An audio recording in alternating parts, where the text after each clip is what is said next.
What happened to the black sheep of your family? In our case, it was my younger sister, Nora. Growing up, she was always different, rebellious, questioning everything, refusing to follow the path our parents laid out. While I went to medical school as expected, she dropped out of college to pursue photography. "You're throwing your life away," our father told her during one particularly heated argument. "No stable income, no security. What kind of future is that?" "My future," she shot back. "Not the one you planned for me." That night, she packed her bags and left. Mom cried for days. Dad wouldn't even say her name. I stood in the middle, torn between family loyalty and understanding my sister's desire for freedom. For years, we only knew bits and pieces of her life through occasional postcards from various cities: Paris, Bangkok, Buenos Aires, each one with a photo she'd taken. Always beautiful, always haunting. No return address, no phone number. "She's living like a vagabond," Dad would scoff, though I caught him once, late at night, studying one of her postcards with something like pride in his eyes before he noticed me watching. 5 years passed. Then came the call that changed everything. "Is this the family of Nora Jensen?" a voice with a Spanish accent asked. My heart dropped. "Yes, I'm her sister. Senorita Jensen has been in an accident. She's asking for you." I flew to Barcelona the next day. The hospital was a maze of white corridors and fluorescent lights. When I finally found her room, I barely recognized her. Tubes everywhere. Her face, once vibrant, now pale and gaunt. "Hey sis,"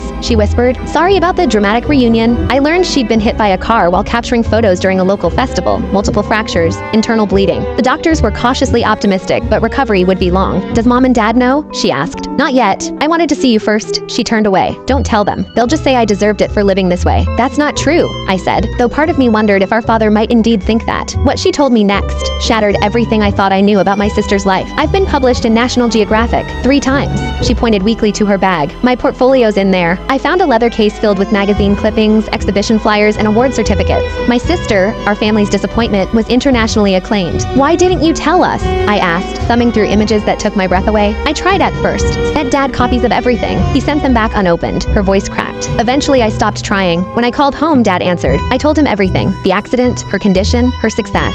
Silence stretched across the line. Then, what hospital? 3 days later, I was dozing in the chair beside Nora's bed when I heard the door open. Dad stood there looking smaller than I remembered, clutching a familiar leather portfolio. "I kept everything," he said quietly, not to me, but to Nora's sleeping form. "Every magazine, every clipping." My sister's eyes fluttered open. For a moment, they just looked at each other. "You came," she whispered. Dad moved to her bedside, taking her hand in his. "I'm sorry it took so long." Mom arrived the next day. We spent 2 weeks in Barcelona as Nora began her recovery. I watched my parents pore over her work, finally seeing what she'd been trying to show them all along.